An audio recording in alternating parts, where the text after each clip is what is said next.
Começar então para você fazer uma análise para a gente, econômica, sociopolítica, sei lá, a mais abrangente possível daquele Brasil que você tinha no Vem Pra Rua, que é esse início, né, o pontapé inicial, para o Brasil que a gente tem hoje. O que mudou, o que continua igual? Bom, pois bem, uma análise de 2014 pra cá, né? Isso. Em certa medida, as pessoas saíram em Você tava com 2013. quantos anos? Eu tinha 29, 30 anos quando eu comecei o MBL. Tá. Eu era um dos mais velhos. O Kim tinha 18, 19 anos. Moleque, né? Todo Moleque. mundo... E as pessoas saíram às ruas em 2013. E em 2013 era assim uma revolta contra o sistema. Já faz muito tempo, parece que Ela começa... não tinha cor ideológica. É. Até começa com a esquerda, mas ela não Sim, tinha sim. cor ideológica. Ela começou como um fenômeno. Esse fenômeno toma as ruas do Brasil pra mostrar assim, nós estamos com raiva de algo que a gente não sabe descrever. Quando o MBL surge, aí já em 2014, a gente direciona, não, esse governo é um governo corrupto, há um escândalo de corrupção gigante que a Lava Jato está descobrindo, e nós precisamos derrubar esse governo e administrar o Brasil com novas ideias. Aí sim surge o que a gente chama de direita online. Aí tinha o Olavo de Carvalho, que era um pensador, você tinha o Bolsonaro, começava a surgir, indo lá no programa da Luciana Gimenez, com os memes dele e tal. Então muita coisa começou a surgir. A gente derruba Dilma Rousseff, entra o Michel Temer. À época, a gente apoiou duas grandes propostas, uma foi a reforma trabalhista, outra PEC do teto.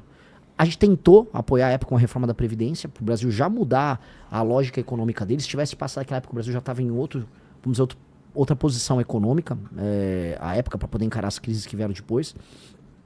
Mas o Bolsonaro ganhou, havia por parte das pessoas uma grande esperança no Bolsonaro. O Bolsonaro, ele transformou toda aquela esperança em mudar um país em culto à personalidade dele. Porque o Bolsonaro é um homem muito simples. Ele é até gostável, é um cara engraçado. Mas ele não... Simples não, no bom sentido ou no mau sentido? no bom e no mau sentido.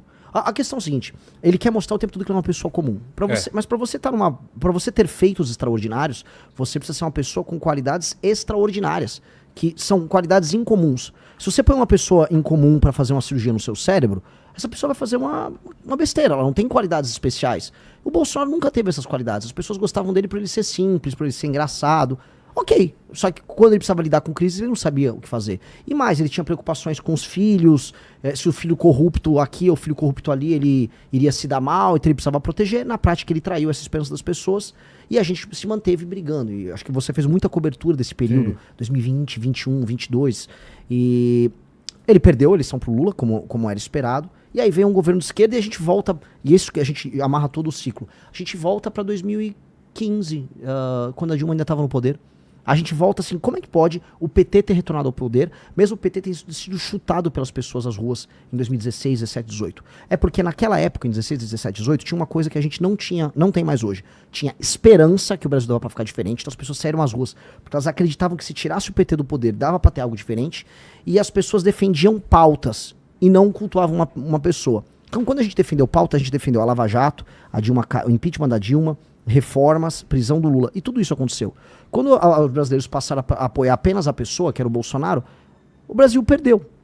A Lava Jato acabou, o Lula voltou, e aí a gente tá hoje com o Brasil sem esperança nenhuma, a ponto de ter o maior escândalo de corrupção da nossa história acontecendo agora, que é basicamente o escândalo do Banco Master, e ninguém quer sair às ruas, porque ninguém acredita mais em nada. E esse é um momento que o Brasil não tem nenhuma esperança. O brasileiro, ele perdeu esperança em absolutamente tudo. Especialmente as pessoas com mais de 30, 40 anos. Sinto isso, as realmente. pessoas da minha geração. Da sua geração também. Na minha geração. Porque é uma também. geração que o Brasil não se realizou. A gente passou umas 3 levas de agora vai. Agora vai, agora vai. Depois do tempo você fala, quer saber? Muda governo, entra governo, é a mesma coisa. Isso. E é ruim isso. Esse Muito sentimento ruim. é ruim. É muito ruim, porque não aconteceu. O Brasil não aconteceu E pra a minha gente geração. tinha oportunidade. Lógico. Imagina um cara, eu tô com 42 anos. Um cara da minha geração achava assim, vou fazer a faculdade, estudei, fiz a faculdade, vou arrumar um trampo, vou crescer na empresa, talvez mude pra outra pra ter uma promoção, vou comprar uma casa, casei.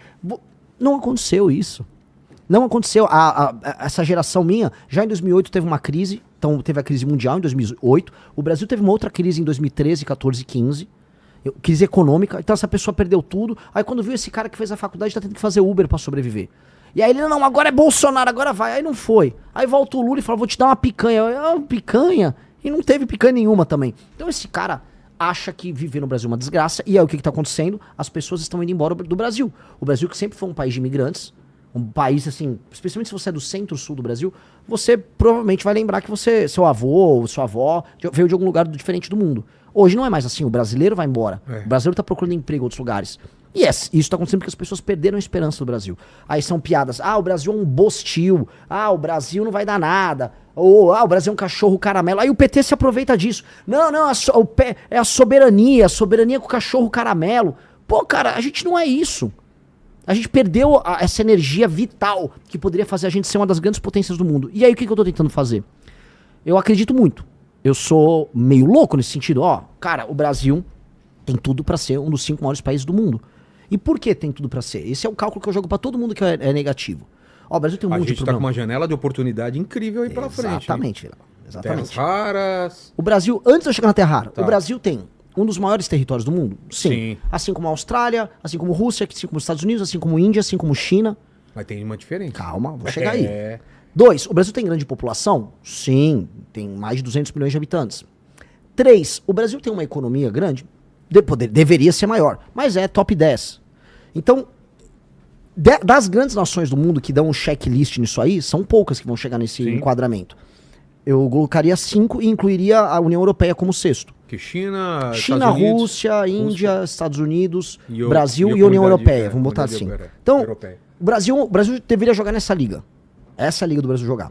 Além de tudo, o Brasil tem energia disponível abundante, de todas as matrizes, especialmente as mais limpas. Isso inclui urânio, isso inclui energia nuclear, que não tem que ter tabu de falar em usar.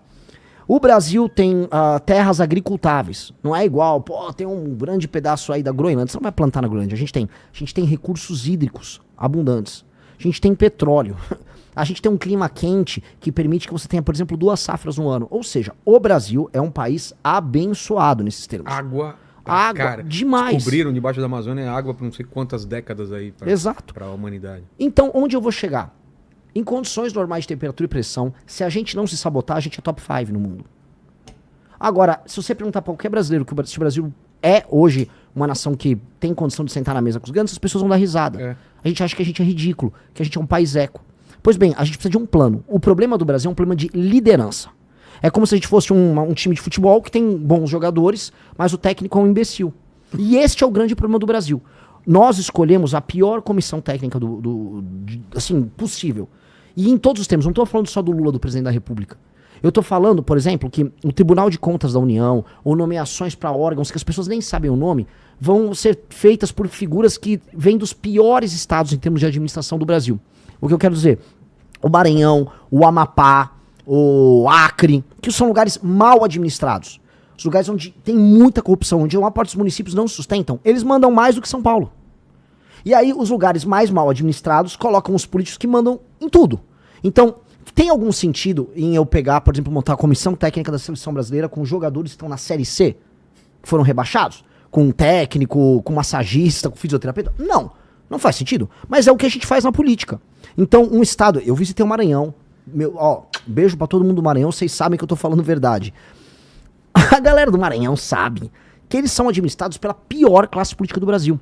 Dito isso, eles mandam muito mais do que administradores públicos e políticos e lideranças de estados mais bem administrados. Santa Catarina, por exemplo. Então, o que faz com que o Brasil ele seja tão desequilibrado? Nós temos um sistema político antigo que ele valoriza a ocupação de espaço e não a entrega de resultado. E a população, e aqui eu vou perder voto, mas vamos lá, aqui nós temos que... Tô no Vilela, cara, tô em casa, aqui eu vou falar o que eu penso mesmo. A população não sabe avaliar. E onde eu rodo no Brasil, a população não sabe avaliar. Culpa do que é isso? Diversas razões. A população não sabe avaliar que é importante para ela ter saneamento básico. Essa é a primeira coisa, porque é uma obra que fica debaixo da terra. Ela sabe que tem esse problema. Não sabe. Por que isso não reverte no voto? Porque ela não sabe. Não, mas ela sabe não que tá sabe, uma merda aqui. Não sabe. Vilela, ela não sabe. Ela sabe que ela não tem segurança. Vilela, ela não... Segurança sim. Mas saneamento básico não. Você acha que não? Não. Vou dar exemplo, coisas que o cidadão não dá valor na hora de votar. Você perguntou pra galera qual é o problema daqui. Quando você está num lugar que não tem saneamento básico, as pessoas nem sabem que elas precisam ter saneamento básico. Não tá na imaginação delas. O valão de esgoto tá do lado da casa delas e ela tá tão acostumada com aquilo que aquilo é a vida dela. A vida dela tem um valão de esgoto, faz parte. Que o lixo largado na rua, toda a rua vai ter um lixo largado. Então quando essa pessoa sai do estado dela ou da casa dela, da rua dela, humilde, ela vai, por exemplo, vamos dar um exemplo, o cara saiu do interior do Maranhão e aí ele foi pra uma cidade de Santa Catarina que é mais bem cuidada. Ele nem compreende o que tá acontecendo ali. Porque aquilo tá fora do escopo de imaginação dele. Que é mais ou menos parecido quando a gente, que é de capital, vai para outro país. Exato. Fui pra China agora e você vê as ruas tão limpas, com tanta gente na rua, você fala, cara, como podia ser assim no Brasil? Exato. Então, as pessoas não imaginam. É um problema de imaginação. Outra coisa, eu falei, saneamento básico, ninguém dá valor. Só que eu sei esse problema. Eu rodei o Maranhão, e aí eu já tinha falado, Renan, aqui tem muito problema de saneamento, cuidado pra tomar um suco, que eles vão bater com a água da torneira, ela vai no fundo vindo do poço, que vai pegar um lençol freático, num lugar que não tem saneamento. Doença. Toda minha equipe pegou diarreia. Todo mundo. Tomando, às vezes, um suco, ou você pediu uma Coca-Cola, pediu um gelo. O gelo foi feito ali no... Aí você pegava. E a população, infelizmente, acaba se acostumando, porque a população foi tratada como bicho a vida inteira. A população não foi respeitada a vida inteira. Aí essa população migra para outros lugares. Aí você tem esses conflitos regionais. A galera vai de Goiás, tá me ouvindo, a galera de Santa Catarina, a galera do Paraná. Começa a receber migrantes de outros lugares. Os migrantes não estão adaptados ao modelo de vida deles. E dá briga. Dá briga. Porque eles vêm com um sistema cultural em que eles não foram tratados como cidadão. Então a gente tem que entender assim. O eleitor não dá bola para saneamento básico. O eleitor não dá bola para educação. Nenhuma. O eleitor não dá valor para educação. A educação não faz parte nem de longe da decisão de voto do eleitor. A educação não é considerada um valor intrínseco pelo eleitor. E deveria ser o principal. É lógico. Mas as pessoas não entendem, porque a maior parte das pessoas nos lugares mais humildes, quando ela vive, ela entende assim, a escola já era ruim. A vida dela, ela passa pela escola, a vida dela não melhorou naquilo. Ela não entende que aquilo é uma mola propulsora. Quando vieram pessoas de outros países, imigrantes pra cá, que vieram de culturas em que a educação já era dada em alguma medida como valor, eles deram mais valor e levaram vantagens nisso. Eu dou sempre o exemplo da minha mãe. Quando eu era criancinha, eu me alfabetizei muito rápido. Minha mãe me ajudava, ela sentava. Minha mãe era uma mulher de classe média, jovem, meu pai trabalhava, ele era um cara de classe média, ambos tinham se formado, tinham estudado, e minha mãe eu tive o privilégio de ter minha mãe me ajudando quando era criança. E outras crianças não tiveram esse privilégio, porque a mãe, às vezes, é uma mãe solteira, não tinha grana pra bancar isso, precisa trabalhar, precisava ralar, e ao mesmo tempo aquela mãe não entendia como eu cobro a escola pro meu filho ter uma educação melhor. Muitas mães, quando falam em escola, ela fala merenda. Por quê? Porque ela quer saber se o filho dela tá comendo. Então, o ato dela de não dar valor não é que ela é uma pessoa ruim, é porque ela não tem o critério de avaliação na cabeça dela. Uma coisa que as pessoas sentem, saúde, a fila do SUS. Aí sim a pessoa sente, preciso fazer um exame, demora muito tempo pra sair meu exame. Precisa ser às vezes em outra cidade, às vezes eu tô numa cidade pequena, preciso ir pra outra cidade, não tem transporte pra ir pra outra cidade. Demora pra fazer o exame, demora pra conseguir uma cirurgia, que é o famoso problema de acesso que tem no SUS. Então, na saúde, o pessoal olha. Transporte, o pessoal também olha, porque é uma coisa que afeta ela. Vou pro trabalho, ou o transporte tá caro, ou o transporte tá demorado, ou o transporte tá ruim. Mas, no geral, nos lugares mais humildes, boa parte dos problemas não são avaliados como importantes. E aí o político entende. E o que o político faz? E essa é a lição que eu tive de Brasil. A maior lição que eu tive. O político, ele entende que ele pode cooptar aquela pessoa. Então, você tem uma família com 5 pessoas. Ele dá um emprego pra uma pessoa na tua família. Aí a tua família inteira é obrigada a votar nele e apoiar ele o tempo todo. Ele distribui uma telha, um saco de cimento. Ele fica mantendo você num sistema de favor. E nada disso envolve atividade econômica gerada no município. Porque ele vive de repasse do famoso FPM, Fundo de Participação dos Municípios, que é um repasse que vem lá do governo federal. Esse repasse vem de dinheiro tirado de outros lugares. E esse político não tem nenhuma responsabilidade em aumentar a arrecadação, tampouco em melhorar a vida das pessoas. E é por isso que eu comecei a jogar luz sobre esse problema ao redor do Brasil, que eu falei, cara, todos os políticos do Centrão, os políticos mais corruptos, eles vêm desse modelo de engambelar o eleitor, de comprar o eleitor, de manter o eleitor ali como um servo, enquanto ele tira dinheiro de outros lugares do Brasil que estão ralando e pagando imposto altíssimo, e aí ele se mantém, fica rico no meio, e aí ele tem o ciclo eleitoral. Se esse cara tá no Nordeste, não no Norte, no Nordeste tem, por exemplo, vai acontecer agora o São João. Todo político do interior tem que fazer o maior São João possível, e o eleitor avalia ele se o São João for grande. No resto dos lugares, são os grandes shows, por exemplo, festa da prefeitura. A prefeitura fez aniversário, aí você traz o Natanzinho, traz o Wesley Safadão, e traz vários desses cantores, e aí o público avalia, meu prefeito é bom. Aí o Safadão chama o prefeito lá, o prefeito dança. Cara, isso não dá. Aí você tem, sei lá, mais de 2.000 cidades no Brasil que vivem disso. Pão e circo. É um pão e circo com muita pobreza, IDH baixíssimo e baixa atividade econômica. Em última instância, Não só por conta disso, por conta de outras coisas, mas isso faz também com que outros lugares no Brasil acabem pagando uma alíquota de impostos muito alta para sustentar essas transferências para outros estados e municípios e também para sustentar a máquina do governo, a grande máquina com seus milhares de juízes, com seus milhares de promotores, com seus funsas que ganham salários acima da média, com super aposentadorias. E você tem que sustentar toda essa máquina que redistribui dinheiro que não funciona. E aí fica a pergunta, desde a Constituição de 88 tem todos esses instrumentos de distribuição de recursos. Se for puxar ainda, vamos dizer, o Pacto Federativo, os investimentos para diminuir a pobreza no Nordeste, Sudene e tal, a gente está lá desde os anos 50 falando em fazer isso. E a desigualdade regional não diminuiu. Então a gente tem que mudar a lógica. E quando eu olho e eu estudo a lógica, ou seja, quando a gente estuda história, o que a gente percebe? Que você tem uma classe política que é horrenda, que é a pior classe política possível, administrando os lugares mais humildes e que não larga o osso. E eles se aliam com a esquerda, com a direita, com quem for, que é o famoso centrão. E se a gente quiser resolver centrão, se a gente quiser resolver STF, se a gente quiser tornar, aí sim, o Brasil que eu falei que tem que ser uma das 5 maiores nações do mundo, a gente vai ter que resolver esse problema. Porque rodando o Brasil, tomando uma surra de Brasil, vamos botar assim, você percebe que boa parte das nossas discussões são sobre outras coisas. E não sobre isso. E isso é o essencial. Isso é o verdadeiro tema de Brasil. Eu mesmo, cara, como liderança de movimento, eu achava que, tem outro tema aqui. Cara, tem temas bem mais importantes. E esse é mais importante. Esse eu percebi. Este é o maior problema do Brasil.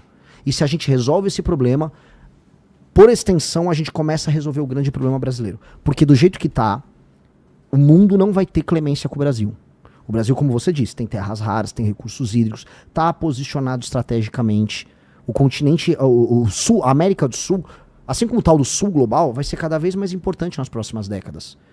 A China, por exemplo, quer fazer uma ferrovia ligando Ilhéus até Xangai, no Peru, que é a ferrovia bioceânica. Porque aí eles dão um bypass ali no canal do Panamá. Você cruza o oceano. E os Estados Unidos não quer. A gente quer. Pra gente é bom. Mas é bom se com a China fazendo a ferrovia? Não sei, eu quero a gente fazer a ferrovia. Então, o mundo tá olhando pra gente e a gente tá fraquinho aqui. Metade do Brasil discutindo se quer uma picanha do Lula, se quer um Vale Gás, o outro se quer soltar o Bolsonaro. É essa a discussão? É essa a discussão de Brasil? Não é. Se a gente quiser ser um país de primeiro mundo, não é. E o lance que a gente tem que desafiar e acordar as pessoas é o que a gente precisa fazer para nos próximos 30 anos a gente se tornar uma dessas 5 nações. Todas essas outras discussões são discussões contingentes, que elas afetam essa, mas elas são menores. Todas, incluindo a STF. Essa é a grande discussão. Como quebrar essa barreira para tornar o Brasil um dos 5 maiores países do mundo. Só deve ser essa a nossa discussão. Todo o resto é besteira.